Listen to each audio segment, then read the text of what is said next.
Andes, ada Arif, ada Pak Kepala Sekolah, Airi Sarial.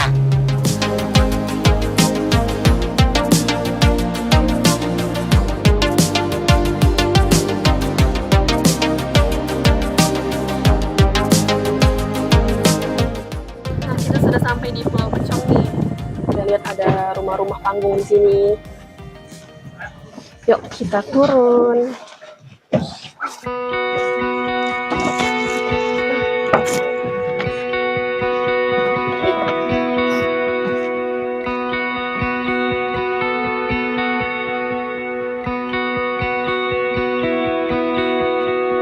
Ini saya ada dengar suara musik nih di sini. Yuk kita lihat di sana ada acara apa.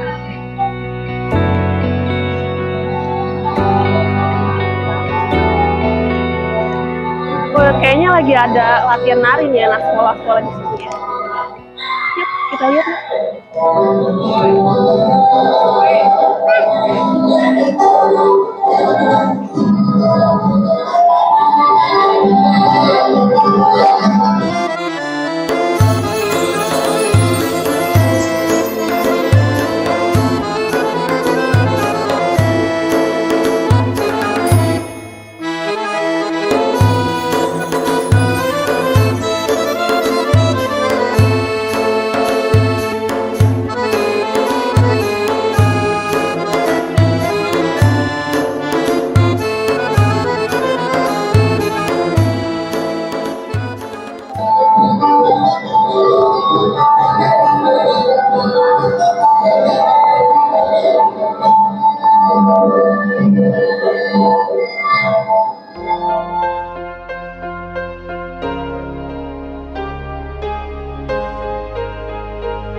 Sekarang anak-anak lagi pada ngumpul nih di lapangan sekolah SMA 22 lagi mau bikin yel-yel.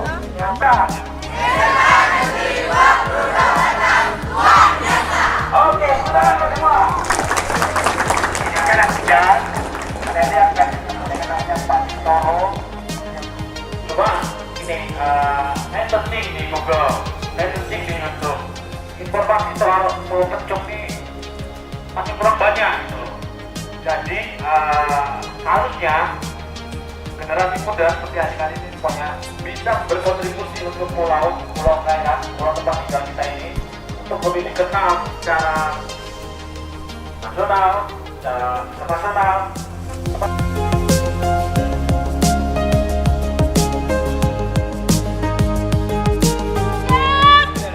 Satu, dua, tiga. SMA Negeri 22 luar biasa.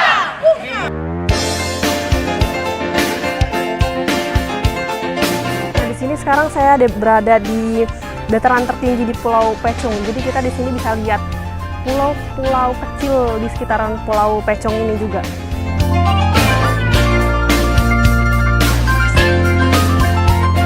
Nah, sekarang saya lagi bersama salah satu murid SMA Negeri 22. Nah, sekarang saya mau tanya nih tentang Bukit Pak Ahmad ini. Gimana tentang Bukit Pak Ahmad ini, Dek? Dulunya di bukit ini ada satu kayak orang tua yang tinggal di daerah sini, dan akhirnya bukit ini dinamakan Pak Ahmad. Oh, nah sekarang orangnya kemana itu? Udah meninggal, Kak. Oh, sudah lama ya Iya, meninggal? udah. Biasanya bukit ini digunakan buat apa nih oleh warga-warga dari sini? Oh, biasanya kalau anak-anak daerah sini untuk berfoto, bikin tugas. Oh, main-main juga Iya, di sini. main-main. Oh. Jadi sampai jam berapa itu biasanya mereka main di sini? Sore kan kayak ada sunset gitu kan. Oh. Kalau di Estetik sunset lah cantik gitu. ya kan. Iya, betul.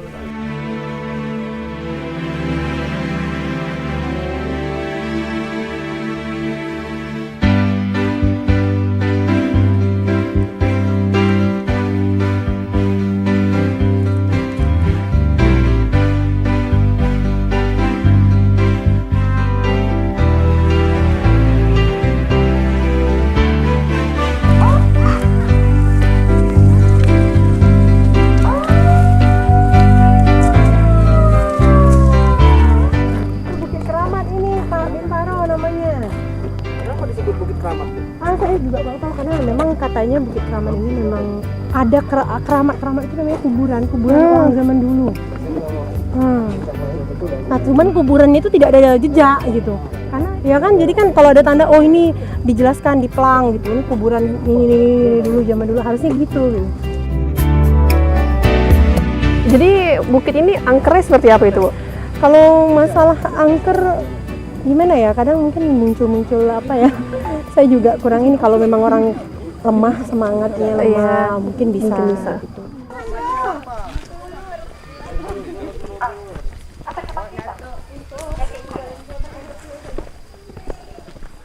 Bisa Pak, ini Pak, ini bantuan pemerintah. Ini kegiatan pelatihan untuk anak SMA 22 Batam. Oke. Pelatihan tentang digital. Serta hari ini kita mengeksplorasi ya, jalan-jalan di Pulau Petong. Pulau Pecong bersama anak-anak sekolah. Ya lumayan juga naik turun bukit. Kemudian ada pantai. Ini udah keliling dari sekolah kemudian ke pantai Pak Ahmad. Ya, view-nya bagus sekali ya, ada pemandangannya, menampak view Pulau Pecong ini secara keseluruhan dan pulau-pulau sekitar. Dan itu memang salah satu tempat yang menarik ya bagi warga di Pulau Pecong ini untuk bersantai, lihat pemandangan. Kemudian di ini tempat pemukiman penduduk yang padat sekali ya.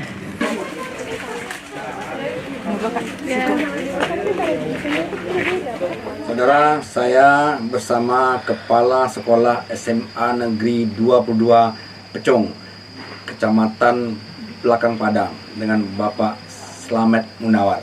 Apa kabar Pak? Alhamdulillah sehat. Pak, ini ngobrol tentang menjadi guru di pulau. Sudah berapa lama Bapak tugas di Pulau Pecong? Untuk tugas di Pulau Pecong berjalan 2 tahun. 1 tahun, sekitar 1 tahun 6 bulan. Nah, sebelumnya Bapak di mana? Sebelumnya saya pernah tugas juga di SMA 2 yang ada di Kecamatan Belakang Padang.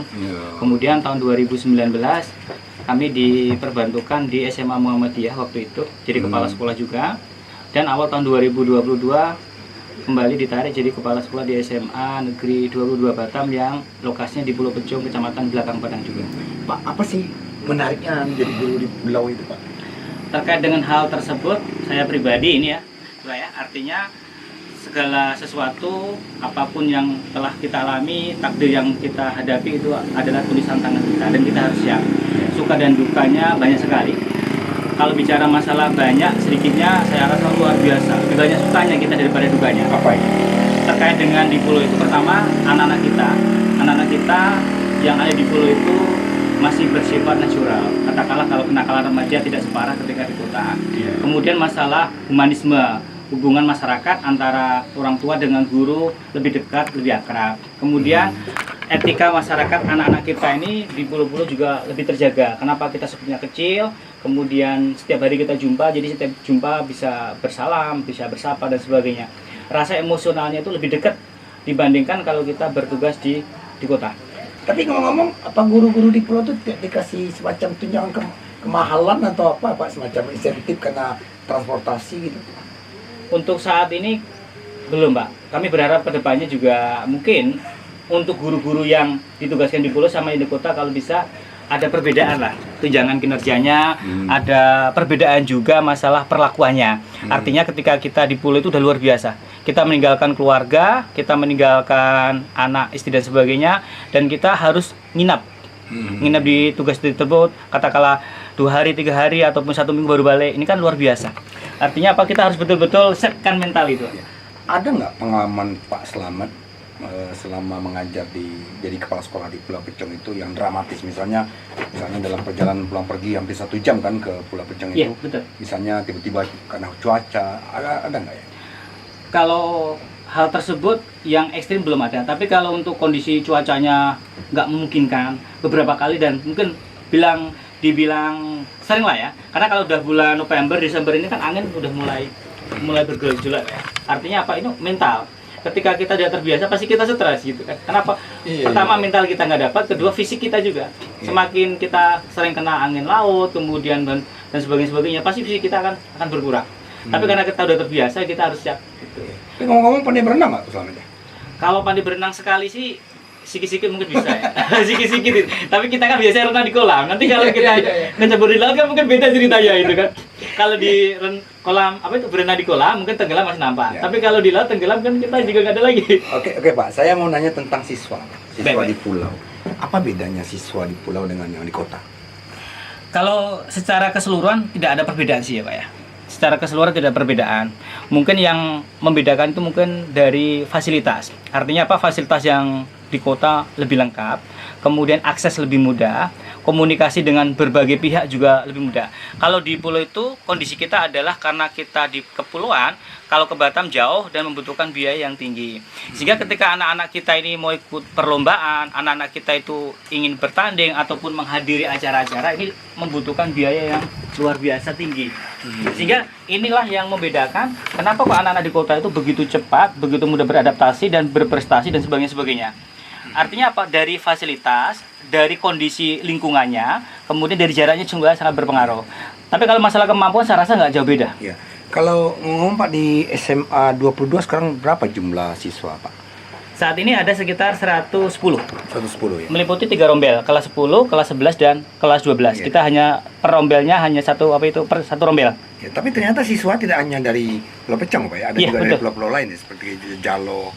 Itu seperti apa Pak posisi? Mayoritas itu dari Pulau Pecong, Pak. Mayoritas sekitar 60%. Kemudian yang 40% itu ada yang dari Jalo, ada yang dari Tanjung Pelando, kemudian ada juga yang dari Pulau Subi.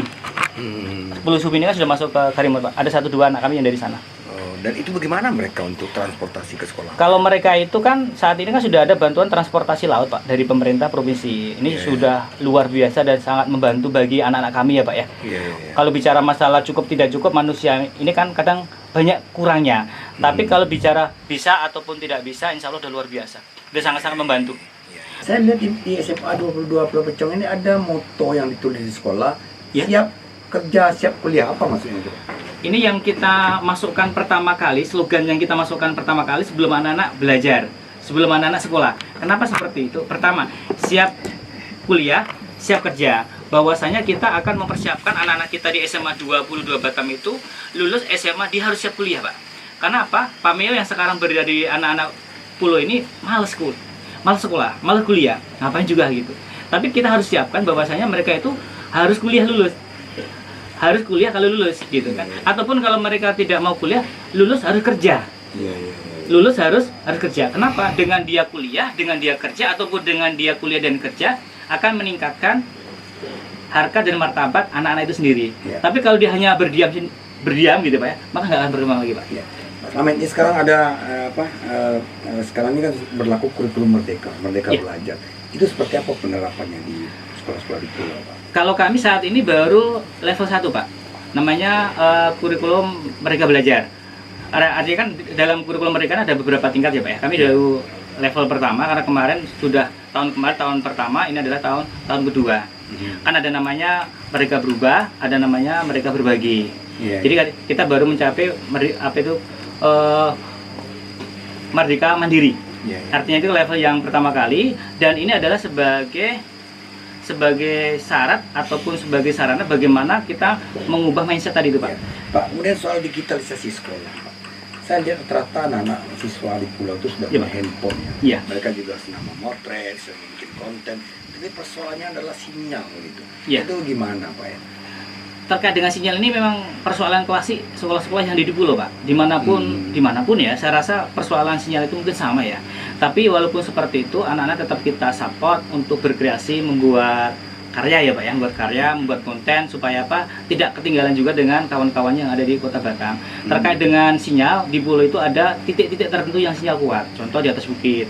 Oh, gitu. Sekitar sekolah itu kadang kuat, kadang enggak. Kemudian di pantai, di pelabuhan kuat. Tapi kalau di lingkungan rumah warga masyarakat itu biasanya kurang. Kalau umpama mau agak kenceng lagi berarti agak sore atau malam, penggunaannya sedikit baru. Padahal ada tower di situ Pak. Terkait dengan tower ini nampaknya kurang efektif Pak. Kenapa saya katakan kurang efektif? Yaitu tadi sinyalnya masih kurang kuat. Terkait dengan permasalahan tersebut mungkin nanti dari pihak pengelolanya atau dalam hal ini kementerian ya Pak ya yang menangani hal tersebut mungkin bisa dievaluasi Pak. Kenapa kok masalahnya walaupun sudah ada tower tapi sinyal juga nggak kuat itu. Oke Pak Slamet, terima kasih banyak Pak. Sukses selalu. Terima kasih Bang. Semoga sukses buat Bapak di... Terima kasih atas kehadirannya di SMA 22. Oke Pak.